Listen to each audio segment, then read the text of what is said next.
7. Refusing to let these cloudy qualms overmaster me, I recalled Noise's instructions and pushed open the 6-paneled, brass-latched white door on my left. The room beyond was darkened, as I had known before, and as I entered it, I noticed that the queer odor was stronger there. There likewise appeared to be some faint, half-imaginary rhythm or vibration in the air. For a moment the closed blinds allowed me to see very little, but then a kind of apologetic hacking or whispering sound drew my attention to a great easy-chair in the farther, darker corner of the room. Within its shadowy depths I saw the white blur of a man's face and hands, and in a moment I had crossed to greet the figure who had tried to speak. Dim though the light was, I perceived that this was indeed my host. I had studied the Kodak picture repeatedly, and there could be no mistake about this firm, weather-beaten face with the cropped, grizzled beard. But as I looked again, my recognition was mixed with sadness and anxiety, for certainly his face was that of a very sick man. I felt that there must be something more than asthma behind that strained, rigid, immobile expression and unwinking, glassy stare, then realized how terribly the strain of this frightful experience must have told on him. Was it not enough to break any human being, even a younger man than this intrepid delver into the forbidden? The strange and sudden relief, I feared, had come too late to save him from something like a general breakdown. There was a touch of the pitiful in the limp, lifeless way his lean hands rested in his lap. He had on a loose dressing gown, and was swathed around the head and high around the neck with a vivid yellow scarf or hood. And then I saw that he was trying to talk in the same hacking whisper with which he had greeted me. It was a hard whisper to catch at first, since the grey moustache concealed all movements of the lips, and something in its timbre disturbed me greatly. But by concentrating my attention, I could soon make out its purport surprisingly well. The accent was by no means a rustic one, and the language was even more polished than correspondence had led me to expect. Mr. Wilmarth, I presume. You must pardon my not rising. I am quite ill, as Mr. Noyes must have told you. But I could not resist having you come just the same. You know what I wrote in my last letter. There's so much to tell you tomorrow when I shall feel better. I can't say how glad I am to see you in person after all our many letters. You have the file with you, of course, and the Kodak prints and records. Noyes put your valise in the hall. I suppose you saw it. For tonight I fear you'll have to wait on yourself to a great extent. Your room is upstairs, the one over this, and you'll see the bathroom door open at the head of the staircase. There's a meal spread for you in the dining room, right through this door at your right, which you can take whenever you feel like it. I'll be a better host tomorrow, but just now weakness leaves me helpless. Make yourself at home. You might take out the letters and pictures and records and put them on the table here before you go upstairs with your bag. It is here that we shall discuss them. You can see my phonograph on that corner stand. No, thanks. There's nothing you can do for me. I know these spells of old. Just come back for a little quiet visiting before night, and then go to bed when you please. I'll rest right here, perhaps sleep here all night, as I often do. In the morning I'll be far better able to go into the things we must go into. You realize, of course, the utterly stupendous nature of the matter before us. To us, as to only a few men on this earth, there will be opened up gulfs of time and space and knowledge beyond anything within the conception of human science or philosophy. Do you know that Einstein is wrong, and that certain objects and forces can move with a velocity greater than that of light? With proper aid, I expect to go backward and forward in time, and actually see and feel the earth of remote past and future epochs. You can't imagine the degree to which those beings have carried science. There is nothing they can't do with the mind and body of living organisms. I expect to visit other planets and even other stars and galaxies. The first trip will be to Yuggoth, the nearest world fully peopled by the beings. It is a strange dark orb at the very rim of our solar system, unknown to earthly astronomers as yet. But I must have written you about this. And the proper time, the beings there will direct thought currents toward us and cause it to be discovered. Or perhaps let one of their human allies give the scientists a hint. There are mighty cities on Yuggoth, great tiers of terraced towers built of black stone like the specimen I tried to send you. That came from Yuggoth. The sun shines there no brighter than a star, but the beings need no light. They have other subtler senses and put no windows in their great houses and temples. Light even hurts and hampers and confuses them, for it does not exist at all in the black cosmos outside time and space, where they came from originally. To visit Yuggoth would drive any weak man mad, yet I am going there. The black rivers of pitch that flow under those mysterious cyclopean bridges, things built by some elder race extinct and forgotten before the beings came to Yuggoth from the ultimate voids, ought to be enough to make any man a Dante or Poe if he can keep sane long enough to tell what he has seen. But remember, that dark world of fungoid gardens and windowless cities isn't really terrible. It is only to us that it would seem so. Probably this world seemed just as terrible to the beings when they first explored it in the primal age. They were here long before the fabulous epoch of Cthulhu was over, and remember all about sunken Relea when it was above the waters. They've been inside the earth, too. There are openings which human beings know nothing of, some of them in these very Vermont hills, and great worlds of unknown life down there. Blue-litten Kinyan, red-litten Yoth, and black, lightless Nikai. It's from Nikai that frightful Tsathoggua came, the amorphous toad-like god creature mentioned in the Narcotic manuscripts, and the Necronomicon, and the Comorium myth cycle preserved by the Atlantean high priest, Kalarkashton. But we will talk of all this later on. It must be 4 or 5 o'clock by this time. Better bring the stuff from your bag, take a bite, and then come back for a comfortable chat. Very slowly I turned and began to obey my host, fetching my valise, extracting and depositing the desired articles, and finally ascending to the room designated as mine. With the memory of that roadside claw print fresh in my mind, Akeley's whispered paragraphs had affected me queerly, and the hints of familiarity with this unknown world of fungus life, forbidden Yuggoth, made my flesh creep more than I cared to own. I was tremendously sorry about Akeley's illness, but had to confess that his hoarse whisper had a hateful as well as pitiful quality. If only he wouldn't gloat so about Yuggoth and its black secrets.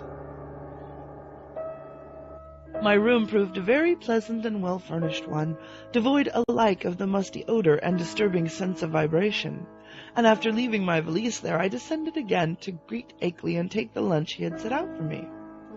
The dining room was just beyond the study, and I saw that a kitchen L extended still farther in the same direction. On the dining table, an ample array of sandwiches, cake, and cheese awaited me, and a thermos bottle beside a cup and saucer testified that hot coffee had not been forgotten. After a well-relished meal, I poured myself a liberal cup of coffee, but found that the culinary standard had suffered a lapse in this one detail. My first spoonful revealed a faintly unpleasant acrid taste, so that I did not take more. Throughout the lunch, I thought of Akeley sitting silently in the great chair in the darkened next room. Once I went in to beg him to share the repast, but he whispered that he could eat nothing as yet. Later on, just before he slept, he would take some malted milk, all he ought to have that day. After lunch, I insisted on clearing the dishes away and washed them in the kitchen sink, incidentally emptying the coffee which I had not been able to appreciate. Then, returning to the darkened study, I drew up a chair near my host's corner and prepared for such conversation as he might feel inclined to conduct. The letters, pictures, and record were still on the large center table, but for the nonce we did not have to draw upon them. Before long, I forgot even the bizarre odor and curious suggestion of vibration. I have said that there were things in some of Akeley's letters, especially the second and most voluminous one, which I would not dare to quote or even form into words on paper. This hesitancy applies with still greater force to the things I heard whispered that evening in the darkened room among the lonely hills. Of the extent of the cosmic horrors unfolded by that raucous voice, I cannot even hint. He had known hideous things before, but what he had learned since making his pact with the outside things was almost too much for sanity to bear. Even now I absolutely refused to believe what he implied about the constitution of ultimate infinity.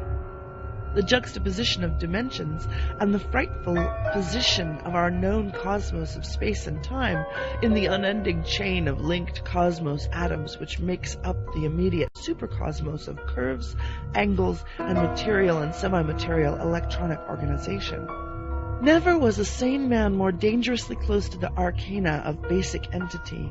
Never was an organic brain nearer to utter annihilation in the chaos that transcends form and force and symmetry.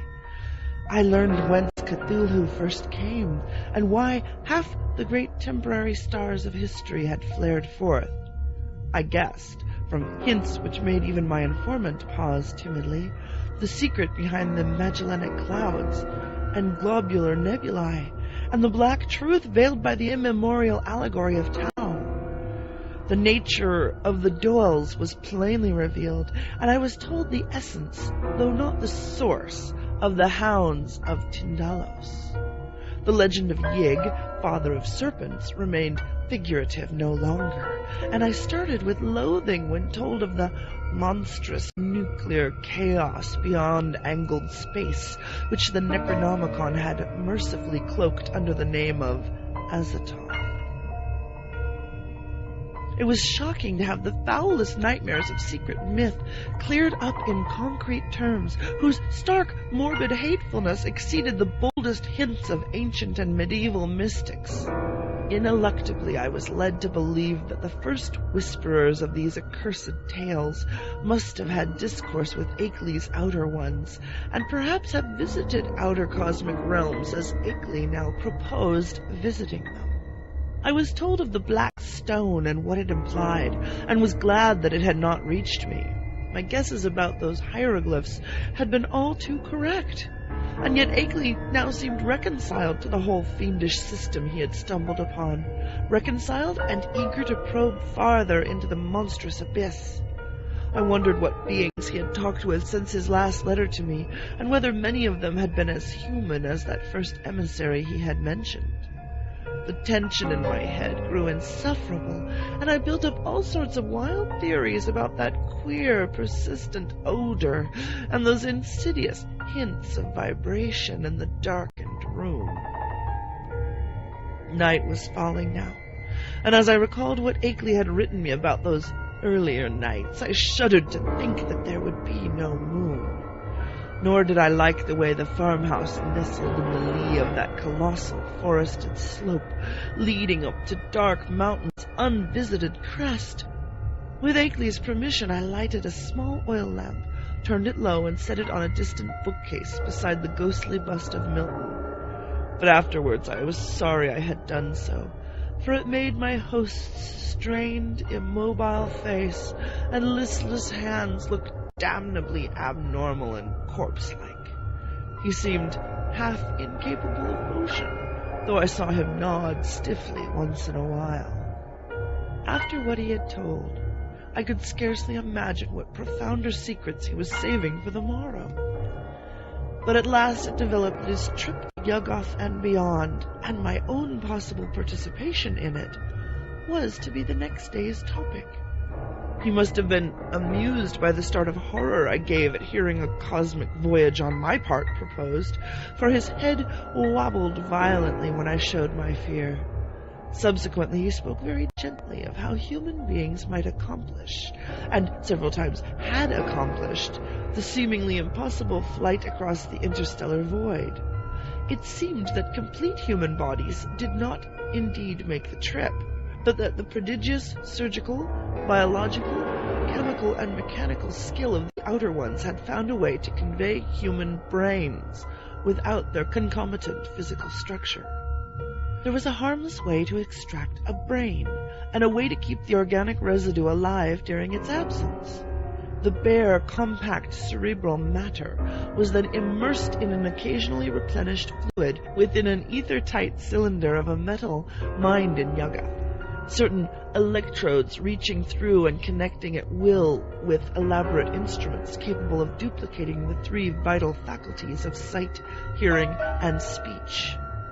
For the winged fungus beings to carry the brain cylinders intact through space was an easy matter. Then, on every planet covered by their civilization, they would find plenty of adjustable faculty instruments capable of being connected with the encased brains, so that after a little fitting, these traveling intelligences could be given a full sensory and articulate life, albeit a bodiless and mechanical one, at each stage of their journeying through and beyond the space-time continuum. It was as simple as carrying a phonograph record about and playing it wherever a phonograph of corresponding make exists. Of its success there could be no question. Akeley was not afraid. Had it not been brilliantly accomplished again and again? For the first time, one of the inert, wasted hands raised itself and pointed stiffly to a high shelf on the further side of the room. There, in a neat row, stood more than a dozen cylinders of a metal I had never seen before. Cylinders about a foot high and somewhat less in diameter, with three curious sockets set in an isosceles triangle over the front convex surface of each. One of them was linked at two of the sockets to a pair of singular-looking machines that stood in the background. Of their purport I did not need to be told, and I shivered as with ague. Then I saw the hand point to a much nearer corner, where some intricate instruments with attached cords and plugs, several of them much like the two devices on the shelf behind the cylinders, were huddled together. "There are 4 kinds of instruments here, Wilmarth," whispered the voice. 4 kinds, 3 faculties each, makes 12 pieces in all. You see, there are 4 different sorts of beings represented in those cylinders up there. 3 humans, 6 fungoid beings who can't navigate space corporeally, 2 beings from Neptune. God, if you could see the body this type has on its own planet. And the rest are entities from the central caverns of an especially interesting dark star beyond the galaxy. In the principal outpost inside Round Hill, you'll now and then find more cylinders and machines. Cylinders of extra-cosmic brains with different senses from any we know. Allies and explorers from the uttermost outside, and special machines for giving them impressions and expression in the several ways suited at once to them and to the comprehensions of different types of listeners. Round Hill, like most of the being's main outposts all through the various universes, is a very cosmopolitan place. Of course, only the more common types have been lent to me for experiment. Here, take the 3 machines I point to and set them on the table. That tall one with the 2 glass lenses in front, then the box with the vacuum tubes and sounding board, and now the one with the metal disc on top. Now for the cylinder with the label B67 pasted on it. Just stand in that Windsor chair to reach the shelf. Heavy? Never mind, be sure of the number. B67. Don't bother that fresh, shiny cylinder joined to the 2 testing instruments, the one with my name on it. Set B67 on the table near where you've put the machines, and see that the dial switch on all 3 machines is jammed over to the extreme left. Now, connect the cord of the lens machine with the upper socket on the cylinder. There.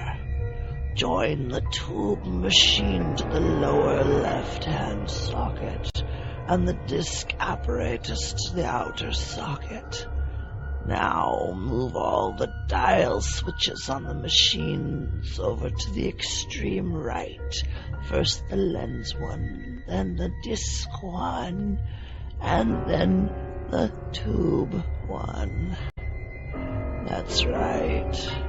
I might as well tell you that this is a human being just like any of us. I'll give you a taste of some of the others tomorrow. To this day, I do not know why I obeyed those whispers so slavishly, or whether I thought Akeley was mad or sane. After what had gone before, I ought to have been prepared for anything. But this mechanical mummery seemed so like the typical vagaries of crazed inventors and scientists that it struck a chord of doubt which even the preceding discourse had not excited.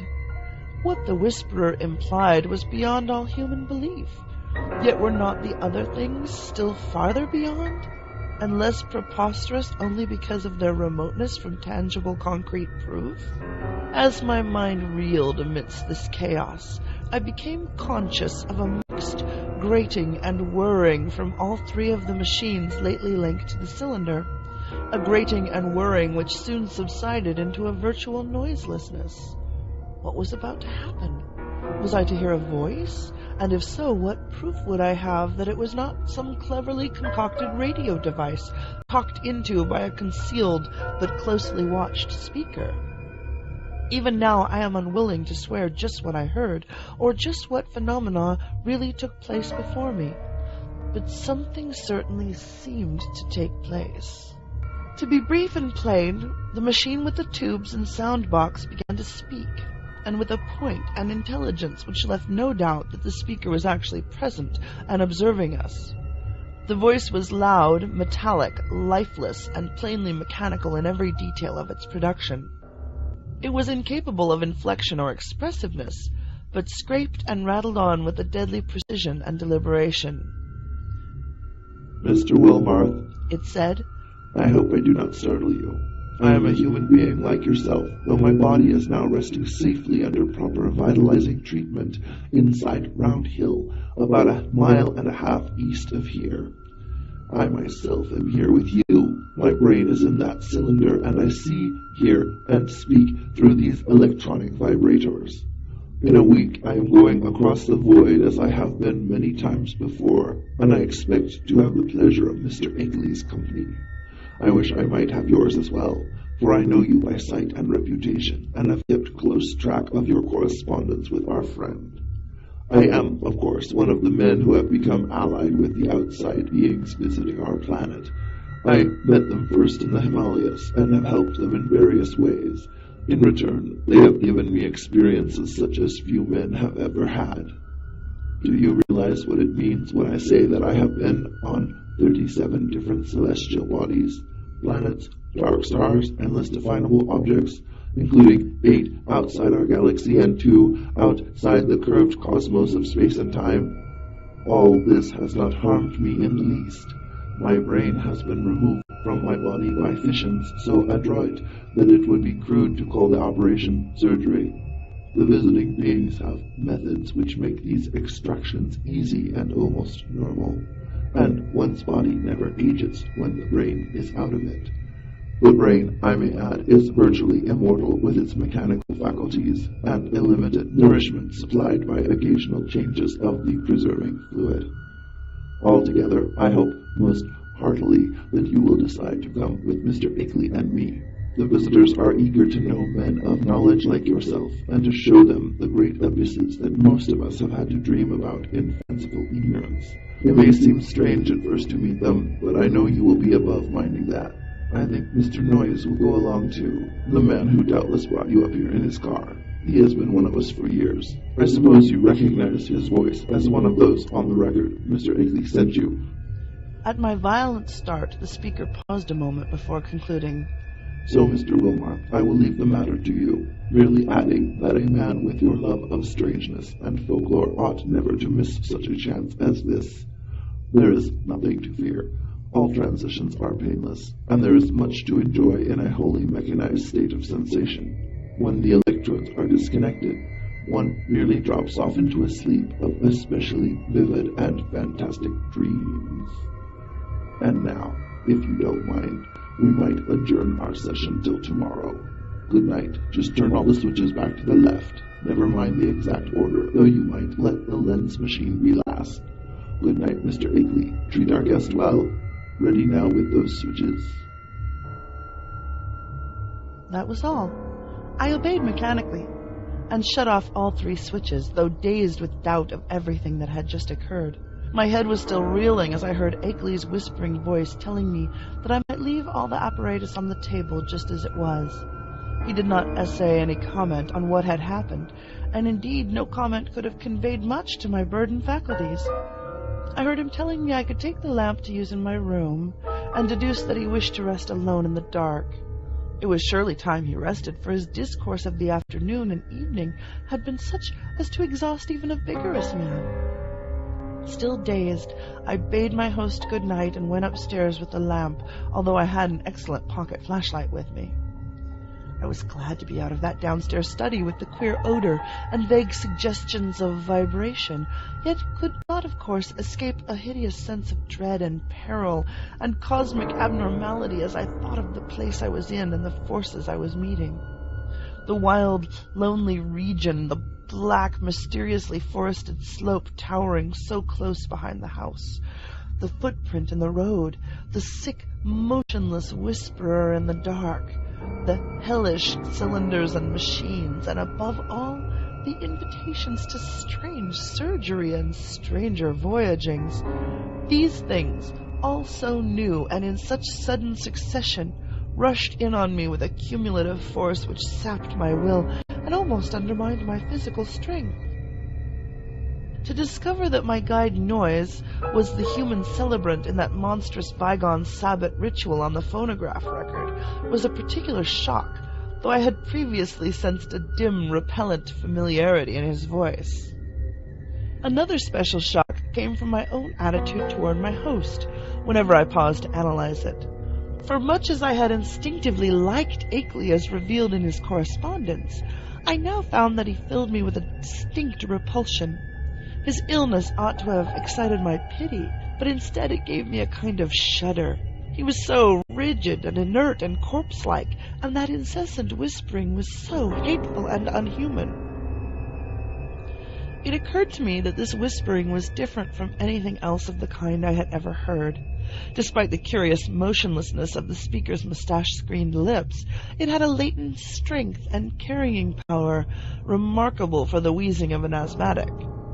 I had been able to understand the speaker when wholly across the room, and once or twice it had seemed to me that the faint but penetrant sounds represented not so much weakness as deliberate repression, for what reason I could not guess. From the first I had felt a disturbing quality in their timbre. Now, when I tried to weigh the matter, I thought I could trace this impression to a kind of subconscious familiarity like that which had made Noise's voice so hazily ominous. But when or where I had encountered the thing it hinted at was more than I could tell. One thing was certain. I would not spend another night here. My scientific zeal had vanished amidst fear and loathing, and I felt nothing now but a wish to escape from this net of morbidity and unnatural revelation. I knew enough now. It must indeed be true that strange cosmic linkages do exist, but such things are surely not meant for normal human beings to meddle with. Blasphemous influences seemed to surround me and press chokingly upon my senses. Sleep, I decided, would be out of the question, so I merely extinguished the lamp and threw myself on the bed fully dressed. No doubt it was absurd, but I kept ready for some unknown emergency, gripping in my right hand the revolver I had brought along and holding the pocket flashlight in my left. Not a sound came from below, and I could imagine how my host was sitting there with cadaverous stiffness in the dark. Somewhere I heard a clock ticking and was vaguely grateful for the normality of the sound. It reminded me, though, of another thing about the region which disturbed me: the total absence of animal life. There were certainly no farm beasts about, and now I realized that even the accustomed night noises of wild living things were absent. Except for the sinister trickle of distant, unseen waters, that stillness was anomalous, interplanetary, and I wondered what star-spawned, intangible blight could be hanging over the region. I recalled from old legends that dogs and other beasts had always hated the outer ones, and thought of what those tracks in the road might mean.